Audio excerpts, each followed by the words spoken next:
Ducati are the clear dominant force in MotoGP. In 2024, they racked up 19 out of 20 Grand Prix wins. They came so close to the perfect season, and it begs the question, 2027 is just 2 years away, and that's when we see a big regulation change in MotoGP. Now, since 2012, we've had 1000cc engines, and there will be a switch to 850cc 4-stroke engines with aerodynamics stripped back, and most importantly, ride height devices will be completely banned. With Ducati's margin of success being quite noticeable the past few years, there is talk that, of course, in motorsport, they're always developing, and this isn't just Ducati, it'll be the other manufacturers, but Gigi Dall'Igna hinted at the end of the year that the 2027 prototype that Ducati plan to have might actually make its debut at some point in 2025. This video is just a look at, can Ducati sustain this level of dominance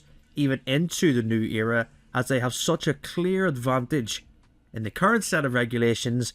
Will that amount of time and the gap that they have currently allow them to continue it, or, looking at history, is it just as simple as that? Now, as you know, 2002 was a big regulation change for MotoGP, essentially getting rid of the 500s and bringing the 990 bikes, which were essentially the starting point of what we know MotoGP as today. Honda dominated the 90s, and they dominated the early 2000s, and then came the switch in 2007. We went to 800cc engines, and Honda and Yamaha, who had pretty much in the early 2000s and the mid 2000s, they'd won everything, they got it wrong in the first year.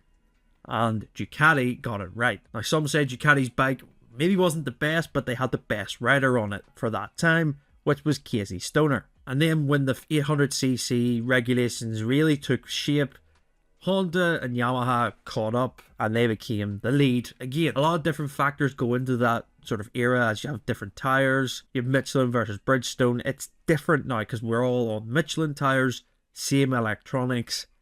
And this is why I think when we get to the 2027 regulations, it will be interesting to see how each manufacturer changes. Because Ducati, as Gigi said, they're working on it. They have some ideas. It's difficult to really know a timeline, but it will be next year in 2025 when we'll see what these bikes will really look like. And it's crucial to remember, as a part of the shift towards the new regulations for 2027, the non-concession manufacturers are in an engine freeze from the start of 2025. So what Ducati have next year for 2025, that is their 2026 engine as well. So this is why it's a crucial winter for Ducati in terms of 2025 development, as this engine is going to last them 2 years before the new regulations come in. So they do have a margin, but it's completely different when it gets to 2027. For example, could Honda essentially forget about the next 2 years and focus all their development on having their bike ready for 27? The interesting one is also Yamaha.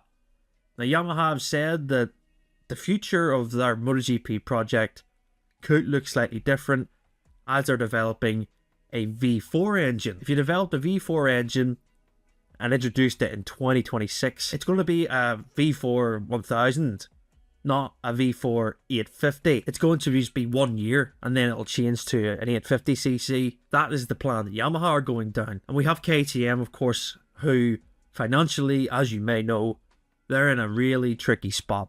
I think this is a point where, are they going to be really realistically around for 27? We don't know. But you would have to think, if everything goes to plan and say a new investor came in, KTM will be on the grid. And then we have Aprilia, who realistically are looking ahead as well. They have a competitive bike, I'd say, the second best on the grid. But do they really risk everything and invest so much into the last 2 years of this era when they could focus on 27? And plus they have the riders now, like Jorge Martin. It's difficult. The position is Ducati have the advantage. And of course, with the technology Ducati have being supported and owned, of course, by Audi, the technical side for Ducati is much easier. I think they have a big advantage, but it's all about, can they sustain it? And the sustainability of dominance, seen it for years with Honda. It's all about being ahead of the curve. And I think Ducati have that. They've got the perfect rider lineup in their factory team.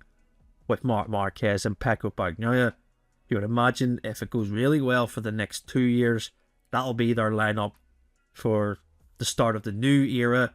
Of course, contracts need to be signed for 27 and stuff, but I can imagine that staying the same. And of course, the crucial part, they have Gigi Dall'Igna, the man who has turned around Ducati's fortunes since 2013, 2014, brought them out of the wilderness and into essentially being the best bike on the grid for the past 3-4 years.